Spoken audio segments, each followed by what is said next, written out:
Now that they're on blue side, Duke is tired of their shenanigans. I think the Fizz ban may be a little bit of shenanigans from the NaJin side. It feels a bit cocky to me, doesn't it? Well, I think that they handled it perfectly fine, and they had an answer for it, but maybe they're not anticipating getting such a good early game against that pick as last time. And it looks like they're just pocket banning right now, Varus, Fizz. Yeah, they just feel like they don't want to deal with anything kind of out there. They just want to force SBENU onto standard picks and kind of just force the fact that SBENU is a rookie team. And they can take advantage of that. There's a LeBlanc ban as well. Don't want to first pick the LeBlanc here for NaJin. Will they go for a jungler instead as a possible first pick here? Do they want to take away that Rek'Sai, threaten it in the top lane as a flex pick? Would you maybe consider first picking the Sivir as well? Yep, that's definitely an option. We'll see what they go with. The Evelyn ban against Watch, so SBENU not wanting to deal with that. So with two jungle bans, do you go ahead and first pick jungle here and really make it awkward, or Kalista do you take the Kalista? Wow. Man, this is such a... I can't believe we didn't talk about that. No kidding, yeah. OQ's Kalista. He's gotten 8 kills in the laning phase on Kalista from time to time. It's just something we never see get through, so it's, you don't even think about it. Yeah, but apparently it does this time, so SBENU decides that the answer to all their problems is to give OQ Kalista. I don't know if I agree with that train of thought. I've got suspicions about that one. It's always fun to watch OQ on Kalista because he's one of, if not the best Kalista player in Korea, and his ability to just dominate the laning phase as an already strong laner. His ability to take over laning phase with Kalista has been pretty damn good, and they still, even if the Thresh is taken away, I mean, Alistar is still available too. Where's that pick coming in right now? You take Kalista Alistar, Kalista Annie, all very good picks. Kalista Nautilus, you're fine there too. Many support choices, and that early pick of Thresh, I don't know how meaningful that is going to be. They want... Oh, Goong insta-locks Victor. Well, that's not a champion we have really seen much out of Goong, so that's... Very strong, though. Very strong, but also Goong takes a long time to warm up the champions, and unsurprisingly, there is the Alistar. You would think too that that Goong would struggle with Victor in the same way he struggles with Cassiopeia, and that if a champion doesn't have a lot of movement, he has issues. But his Cassiopeia was much better in the last game. To his credit, that did look like a big change. Do you go with the Tristana here? Do you go for a lane swap and try and fast push it now that the Jinx early game attack speed has been nerfed? Jinx no longer that premier fast pushing AD carry. I have a feeling that Tristana now going to rise to that role with the buffs on 5.9. I believe it was 5.9 to explosive charge. Yeah, I think you're right. Believe so. And they're going to grab the Rumble as well, too. So going to try to push some stuff early, it looks like. Yeah, definitely a much more early game focused team this time around, saving that mid pick till last, even though they already know that it will be a Victor in the mid lane. There is very smiley Duke on your screen. Smiling because he may get to play a very smiley Mundo. I think you... Or a top Cassiopeia. Wow, that would be quite surprising, but definitely a good way to push the Rumble in early. Going to do his best Huni impression here. So, which you may or may not want to do with top Cassiopeia. I think you go Gnar here. Personally, that's what I would do in this situation. Start building up that big tank line for your Kalista and your Victor. Yeah. Victor generally does better with large tanks just because he doesn't have very much mobility and his short range. Hecarim will also work. Certainly fits that role. And Lee Sin. So that will provide a lot of early pressure with this Kalista. So we'll see how much Watch wants to focus down on the bottom side this game. Do you think there's any chance at all Sasson might lock in that Katarina? Nope, never mind. Lissandra, interesting. I mean, we've seen that recently as like a counter pick to the LeBlanc, but how well do you think it will work in a composition like this? This would be a really big all-in for the mid-game. You'd have to get some early towers, some early dragons in order to make this work, but that said, that has been SBENU's forte. Yasuo up against Victor. I don't think so. There you go. I like the Zed. How about the Twisted Fate? Yeah, TF is good. Let's just cycle through a lot of mid lane champions. We'll settle on one eventually. That would be, again, set them up for a very strong mid-game. They'd have some really good dive with Tristana and TF and Thresh. Able to kind of all in under a turret with Rocket Jump and then get the kill and Rocket Jump back out. So look for TF to start ganking the Tristana lane. Very cool. All right. Saucin going to bring in the Twisted Fate here in game number 2. So SBENU, yeah, bringing something different, bringing something more early and mid-game focused.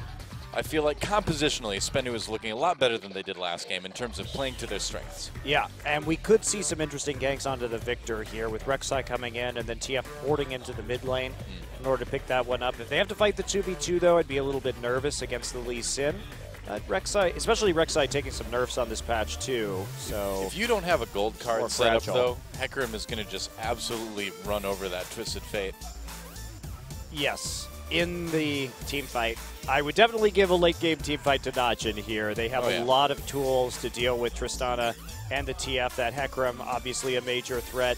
TF also vulnerable to getting insect out of team fights if he has to stay in the back line, if he isn't initiating with that Sonya's Hourglass. But in the mid game, SBENU, it has a strong pick composition, great single target damage, good dive comp too. So, but they can't really dive Alistar, so it's going to have to be the Hecarim, and I think SBENU will probably want the lane swap to try and fast push. Well, we'll see what the plan is going to be for SBENU here in their second game against NaJin e-mFire. A chance to tie it up with some picks, with some early game pushing power, but NaJin going for that stronger team fight. We'll see who takes it. Time to get in the game and find out.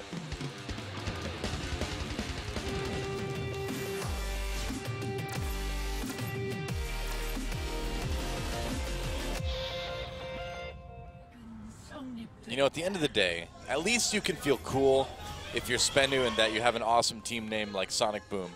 That, in terms of new teams, team names, well done, SBENU. Well done. Especially because the Korean teams get kind of weird at times. So 1 and 2. Oh, we've got the new Lee Sin skin in the game, I guess. I am 1 and I am 2. Never forget. I know, yeah. Yep, KT A and B. SK Telecom S and Hey, K. they got to arrows and bullets eventually. KT fixed it. It didn't start well though. It didn't start well. No, that doesn't change the fact that they started with A and B. That was only for a season. Then they sorted themselves out. Meanwhile, SKT and IM never sorted themselves out. So that's true. Ooh, a little bit of invade with the gold card loaded up by 3 Musketeers Twisted Fate.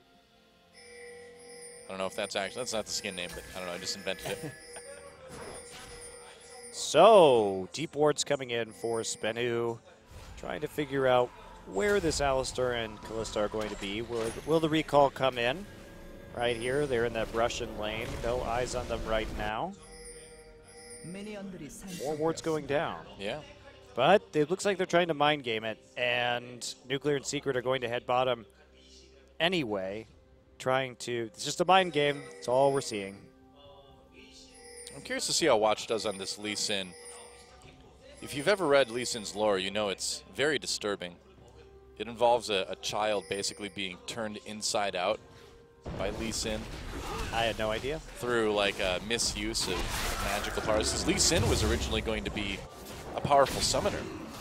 Good thing he didn't, because they don't exist anymore. But well, now his lore makes no sense. Great. When he was trying it out, he tried to summon a demon, accidentally summoned a child, but there was he had just a moment to look into the mangled remains of what was once a child's face before the lifeless mass of flesh fell to the ground. I believe it's like an almost direct quote from the lore, and then you find out the spell he cast destroyed the boy's entire village too.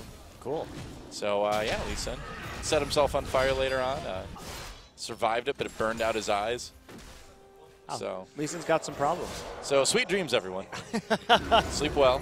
I know you're getting tired, watching so late at night, but I hope you have pleasant thoughts as you drift off to sleep tonight of Lee Sin turning children inside out.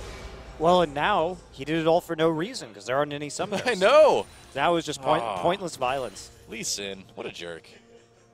Can't believe people still pick him. All right, well, we are going to have the 2v2 lane in the end, and it's like Nuclear putting down some good harassment onto Kalista early on. It's going to take a while for that lane to really ramp up in terms of kill pressure. Of course, Alistar needs that level 3 to really put down a lot of hurt onto the Tristana. And everything just going pretty calmly in the mid and top lane so far. Yeah, more or less. I'm curious to see how Goong is going to do on this Victor here. It's always a question with Goong. Yeah, whenever it's something that we haven't seen before, you come into it with some well-founded doubts, you know, well-founded doubts. And deservedly so. Duke just playing really far back right here, forcing catch into the top side lane to cover Soul as he is harassing under the turret, but that does lock up the jungler for a little bit. No attempts at a gank yet from Watch. Watch will recall and pick up his jungle item. It will be the Chilling Smite. So now the question is, where is he going to go? There is a giant massive pings on the mid lane right now. You know, I would think this is going to be another one of those games as we see Sassen roam down to bot that we're just going to see a team wait for SBENU to make a mistake, you know? Oh, and Secret comes in for the double flay. Sassen's still coming down. He's got the gold card loaded up. Is he going to be able to use it? Gold card onto Pure. OQ comes in for an immediate bit of damage. Pure able to get out. That was not a very good gank. Sassen used his ghost for that as well. They had put down most of the damage already by the time they got down there, and they were unwilling to commit in terms of summoners. And it's going to cost him some CS and some experience in this mid lane too. I mean, that was a lot of commitment for, you know, no gain at all from SBENU. Yeah, now he's going to take some harass from Goong also. No summoners even blown from NaJin. Wow. Interesting. Well, at least they gave it a try, right? Oh, catch coming in from behind here. Chilling Smite onto Goong, going to get chased a little bit. Goong already flashing. He may not be able to get out of here. He's able to cleanse out of that gold card, and Watch coming down to help out Q onto Sassen. Goong turning it around now, a little bit more damage. Goong getting very low, though. Sassen low as well. Watch chasing him. He wants to get that KO. Chilling Smite comes down. Sassen dodging back and forth. Float like a butterfly, sting like a Q. Oh, is he going to go in? There it is. First blood for Watch.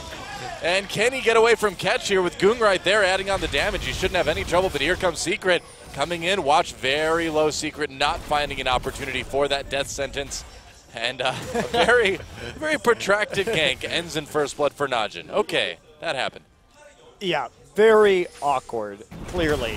But Goong able to get out of that mid lane thanks to his cleanse on the gold card, and Watch eventually finding the right angle for the Q. I said it wrong earlier. I should have said float like a butterfly, sting like a Lee. Damn it, Della. Oh, I missed it by this much. Oh, well. You don't get to take that one back either. It's gone forever now. It's esports where you can do jokes over 30 seconds later. There you go. Wait, hold on, guys. I thought of a funnier way to say it. Works great, right? Uh-oh. Catch coming down. He's really trying hard to make the ganks work here. Pure getting flayed in. Looks like Catch just making his appearance and then backing away. Yeah, now the pressure really started to come in, though. Secret had to row up to the mid lane to see if he could salvage what was going on there in the awkward exchange that took place. Yeah, he really needed the Sassen not level 6 yet. Goong, of course, hitting that first after the roam and the death. That was really a Benny Hill soundtrack moment there during that gank. All right. Well, Sassen just waiting right now. Double Doran's rings, of course, going for that early game. And now, are we going to see a gank onto the mid lane? They really want to punish this TF while they can. Watches. Oh, wow. Q on the catch. Takes a lot of damage early on. Chilling Smite. Goong trying to poke a little bit. They deny the recall and really cause some issues for catch here. Goong also going idle first before upgrading his Death Ray. That's interesting. Yeah, that is interesting. Yeah, wanting to just rush a really fast Morella Namicon, I suppose. Yeah. Prioritizing that CDR over all else. I think why he wants this is he just wants to keep Sassen pushed in so that, and spam the Death Ray as much as possible so that Sassen doesn't get a lot of roams for free right So he's saying you get more wave clear out of lower Or being That's able the to death ray question. more often than getting the explosive upgrade on the death ray? The answer is yes over time. I suppose, yeah. If it goes on long enough. So, I mean, that really just kind of shows NaJin is planning on playing a pretty long laning phase, farm-heavy, late game, wait for them to mess up sort of Which style. makes sense. If we look at SBENU's composition, they definitely peak harder in the mid-game, and NaJin, even with this Lee Sin, has a lot more late-game threat. Obviously, Victor and Hecarim's late-game damage is pretty enormous. I guess if you go for that sort of sustain sort of build too, it lets you combat one of SBENU's strengths, which has been early dragons too. You have more sustained poke against something like that. Right, and you have good general control over early dragons because you have this Kalista in the bottom lane and you have the Lee Sin. So you're not doing badly in terms of your mid-game power either. So it's a pretty well-rounded composition from NaJin. But SBENU has to do something with his TF, and TF now level 7, yet to gank here. And how many opportunities he's going to have. Can they make a play with the double globals they have with Void Rush and with the Gate Destiny? Looks like they maybe want to do something topside. I thought they might gank the mid just because Goong still without that flash.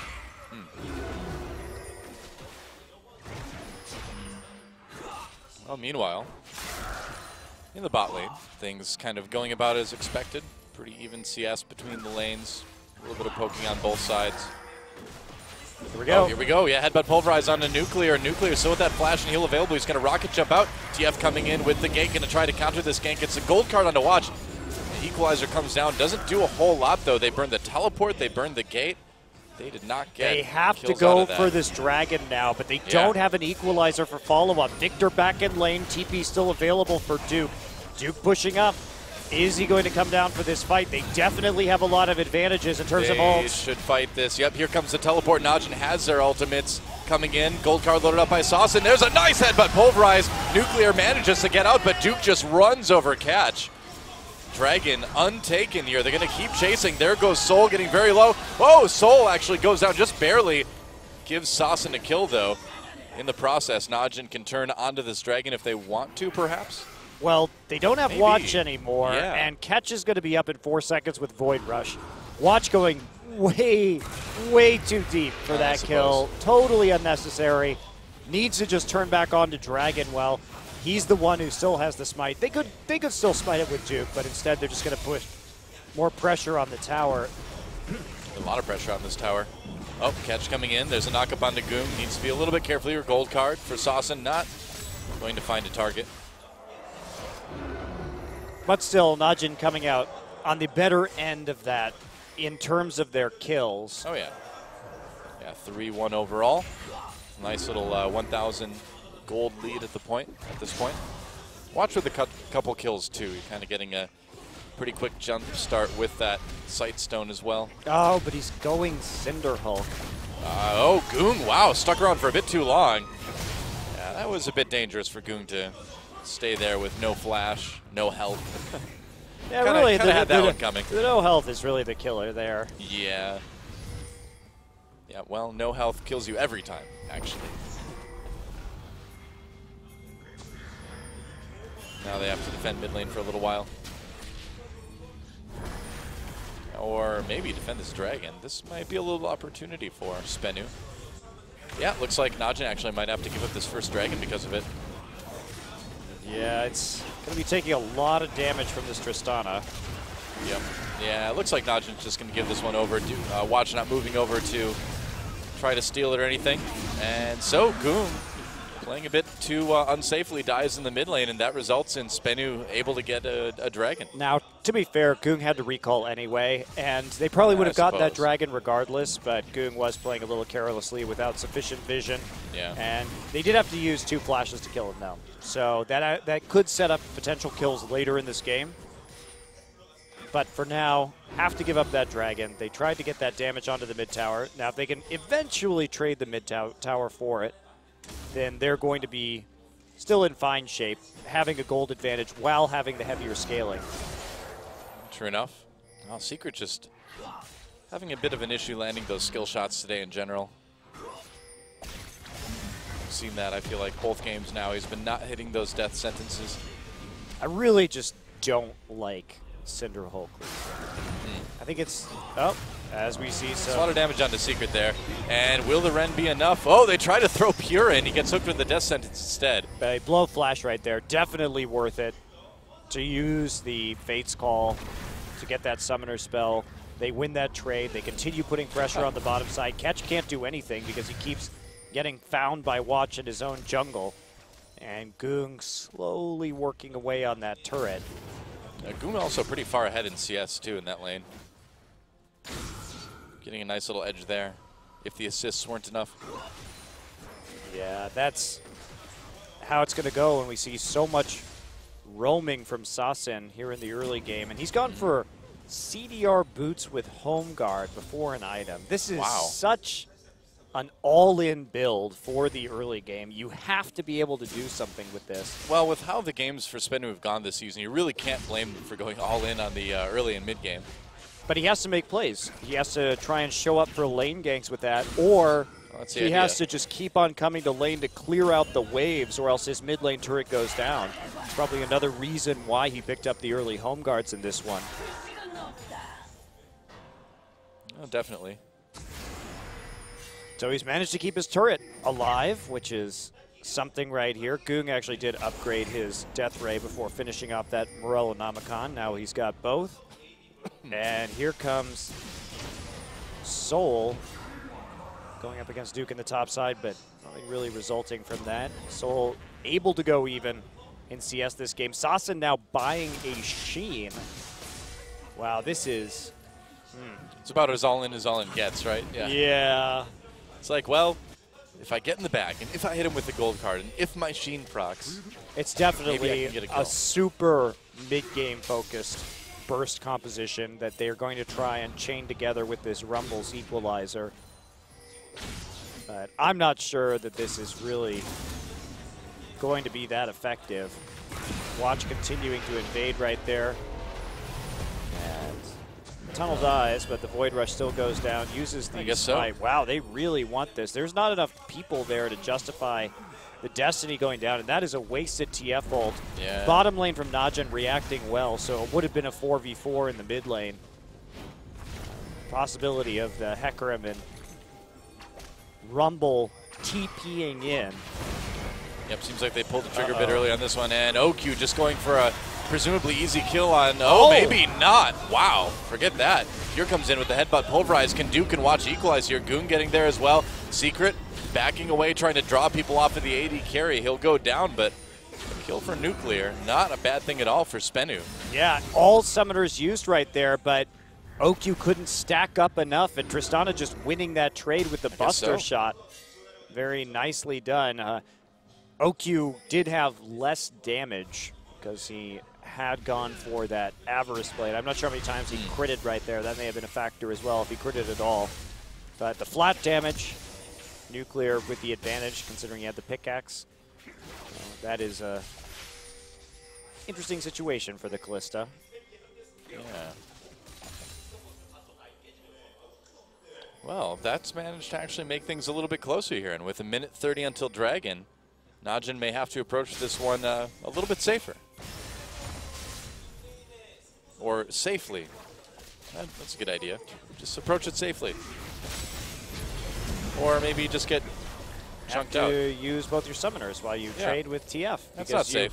You really want it. He really wants that turret before the dragon goes down. Is the thing. I guess but so. He committed very hard for that and got drawn in by SBENU, having to use both summoners for 0 on the other side. So a bit of an overcommitment there from Goong without enough knowledge. You notice the pink ward's very good around the mid lane for SBENU, so they Goong a little bit in the dark when he walks up to kill this tower. And now everyone going back Yep. to buy before this dragon goes down. Well, they're going to give up all the vision around the dragon pit, but they'll be able to at least arrive back to the area of the map right before it comes up. Can they fight it, though? NaJin should be able to fight this. They've got a lot of magic resist already against the double AP, and the Tristana not too much of a damage threat yet. Still hasn't finished the Infinity Edge. Yeah, I think that's pretty key, actually, that SBENU's going to be coming into this without that IE on Tristana. Looks like Sassen moving towards Lich Bane here. Yeah, definitely as a first item if you're going to get that Sheen. Yep. And here we go. Looks like Scuttle Crab. Wants it, but he doesn't have enough control over the river right now. Soul really doing a lot of damage to Duke. Duke going for a Hex Drinker afterwards, so high damage and catch. Not going to be able to do much right there. Oh, he queued him mid lantern. Not bad. All right, is NaJin going to be able to equalize dragons here? Top lane taking some damage. Neither top laner having teleport, so Duke is going to run back as fast as he can with home guards here. He will get there first. Yeah. And a lot of this is probably going to depend on how well NaJin can put pressure on the mid lane, because Sassen has to stay there, or someone from SBENU, if they don't want to lose that tower, which is just hanging by a thread at the moment. And if that tower goes in, they will lose so much control over the river. So that's a pretty desperate defense, and NaJin only has to methodically shove in minion waves. No, Goong needs to be careful here. He can't play that far up on the lane when he doesn't know exactly where this rumble is. Well, no summoners or anything like that. He's still in a lot of danger if he tries this. Duke, though, pushing up top in the meantime, and that will pull Soul back up to the top lane. Makes Goong a little bit safer anyway. Yeah, but one less person to defend that mid lane, but that said, NaJin not really doing much in terms of playing with vision around the dragon right now, just letting it stay up. Finally, we see OQ go back and finish that Bloodthirster, but that is going to prompt start of this dragon. OQ had not been back in some time. Yep. Oh, that is a lot of damage onto Sassen. And Ghost is used as a result. No Chaos Storm left, however. There's the tower going down. So Goong finally finds the timing. SBENU commits to that dragon, but that great ult usage by Goong to secure the objective, and they're still contesting the dragon afterwards. Yeah, SBENU wasn't able to actually take that or really make any moves on it yet. They've still got good vision around it. But NaJin certainly showing off a little bit of power here. And both teleports are going to be up by the time anyone attempts this again, it looks like. Or just barely going to come up, rather. A lot of champs gathering in the mid lane here, looks like. SBENU going after this dragon. Will NaJin fight it? Teleport's up now. Ooh. And there we go, headbutt pulverize on the catch. They're going to jump onto Secret as well, too. OQ going very far in. Will NaJin just turn onto this dragon? Looks like they will. Watch, taking a lot of damage. Equalizer goes down, but NaJin manages to take the dragon and get out without losing anybody. Really weird team fighting from NaJin tonight. During that fight, yeah, they got the dragon, and Duke was there to use the smite, but you probably should be trying to threaten people to zone him out with Duke rather than Lee Sin. Lee Sin should be on the dragon right there, because watch, basically just had to instantly flash out of that engagement, whereas Duke could have been threatening his Hecarim ult that entire time on the choke point. So not very well coordinated in terms of whose job it should have been to finish off that dragon. But SBENU also very easily spooked right there. I think they gave up too easily on that dragon in the first place. Well, it was like they were expecting the flank from Hecarim to come in because of how aggressively OQ just jumped in there, you know? I mean, I think he just jumped like right into the box. So I think they thought Duke was going to be coming in from a side they didn't expect, maybe. Yeah, they definitely turned tail and ran pretty quickly when they could have had more of an opportunity. And they also didn't collapse on their flank very well either. They were trying to play both flanks at the same time, and that is almost never successful. Well, Hecarim's a scary guy. His portrait's so scary that they had to change it on the Chinese server, man. They had to do a new one that was less scary. It just looks kind of funny when you look at it, actually. It does. He looks like a happy ghost. It's rather comical. He doesn't really have a horn. He has sort of like a droopy forehead protrusion, kind of. It's a bit odd. Nobody wants a droopy forehead protrusion. Usually you have to go to a doctor if you've got one of those. You need to have that removed immediately. Yep, well, right onto Sassen. Watch gets gold carded. Here's going to knock him away here. Oh, Goong right over the wall. Sassen very low already. Secret nuclear coming up the river. It's like there was a dragon there, but there's not right now. There's just a team fight instead. Yep. And a little skirmish. blows some summoners from SBENU, and they lose so much control. Look how well NaJin's able to push up the mid lane right now as they zone everybody out. They have that minion wave. But fortunately for SBENU, they do have the home guards on the TF, so he's going to be able to catch it as it comes in, minimizing that damage. Yeah, but they just gave up their entire bottom jungle to NaJin. I mean, it's fully warded now. All the camps went to NaJin. And so they gained a lot after getting those summoners out of SBENU. Oh, wow, they're still getting some damage down onto the tower, too. Watch just making sure no one has any control over that side. Now they're coming in. One tunnel remains for Rek'Sai to Void Rush to, but that is going to be Watch. Nope. Watch knows he had that wolf sprite. It's going to be annoying. So he had the wolf there to keep track of catch.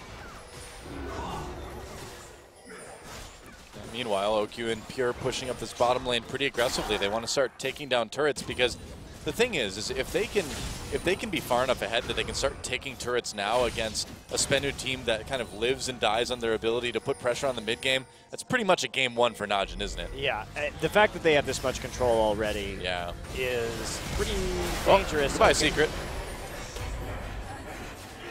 Just saving Pure in the end with the Kalista ultimate. It seems like they got the fight they wanted right there. Pure. I guess so. Oh, hi, Goong. What are you up to, buddy? Just hanging out. Oh, Watch is right there as well, too. And can they turn on to catch here? There's a knock-up onto Watch. He's going to have to safeguard away back to Goong, but it's going to give them that bottom turret at some point.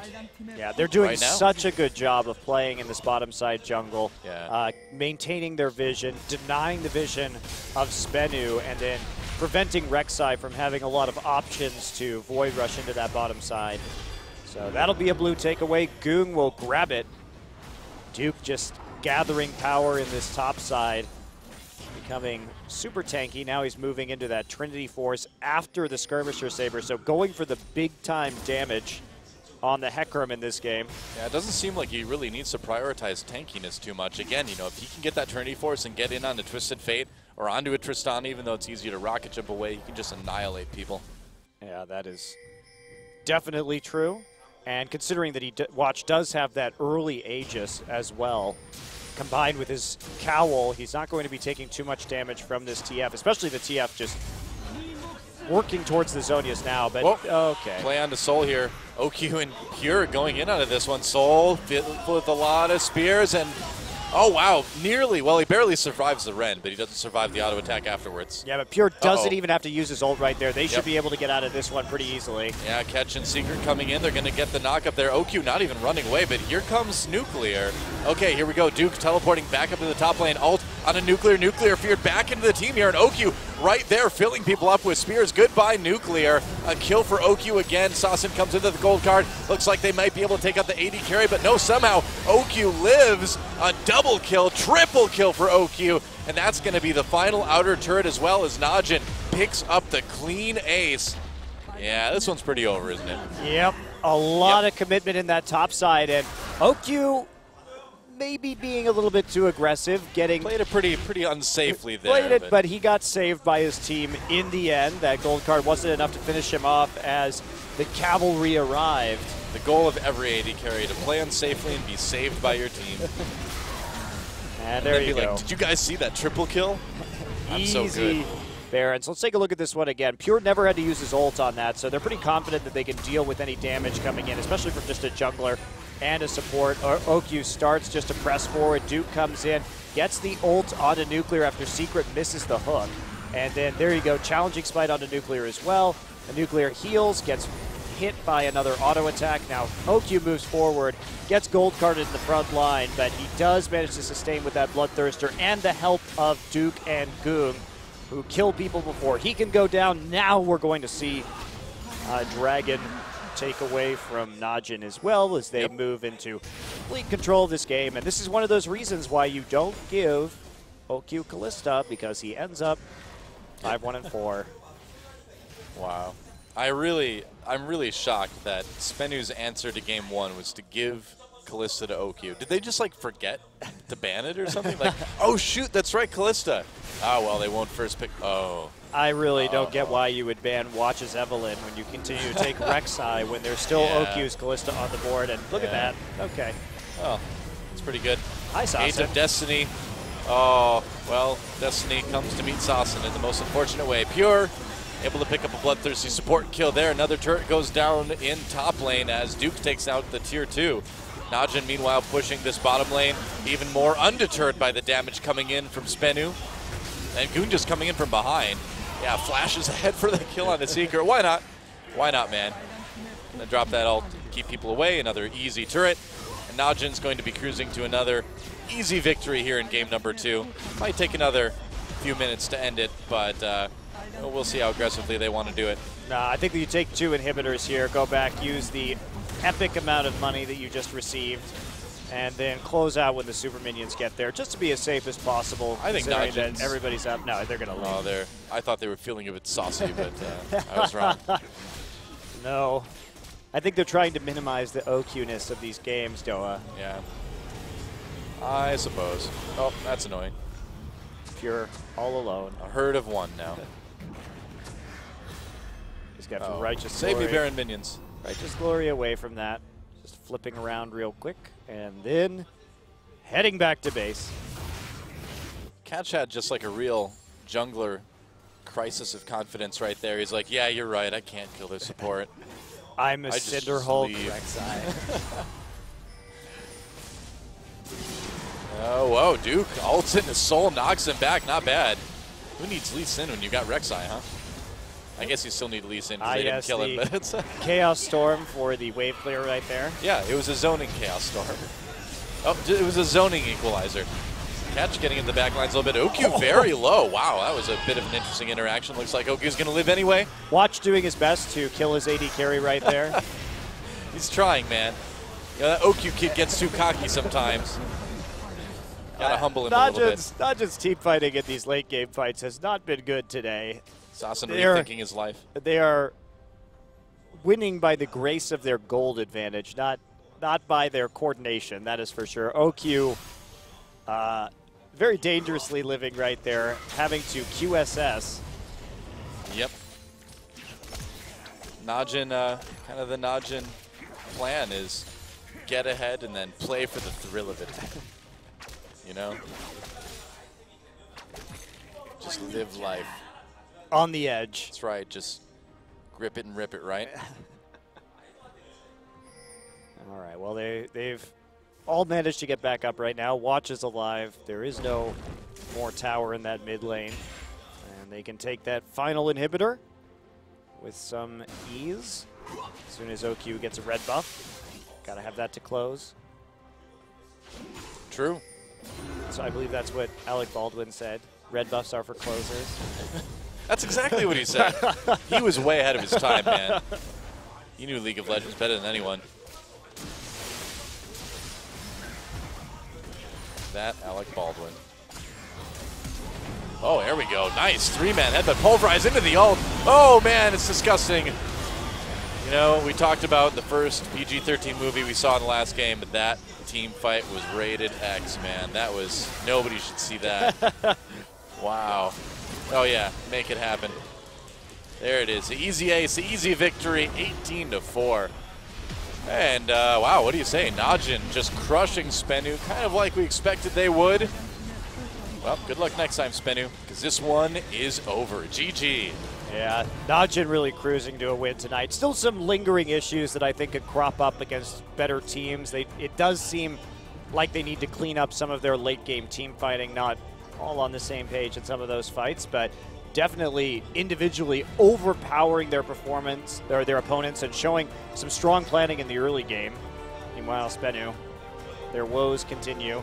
Yep. That was a dirty, dirty wombo combo between Hecarim ult and Victor ult at the end of that fight. Watch actually kicked Nuclear out of his rocket jump, too. He flashed behind him because he knew what direction he was going to rocket jump, and then he kicked him out of it. There you go. It was better than what he did earlier, which was kick Tristana on top of Kalista. It's a fun one. Spiked him like a volleyball. So,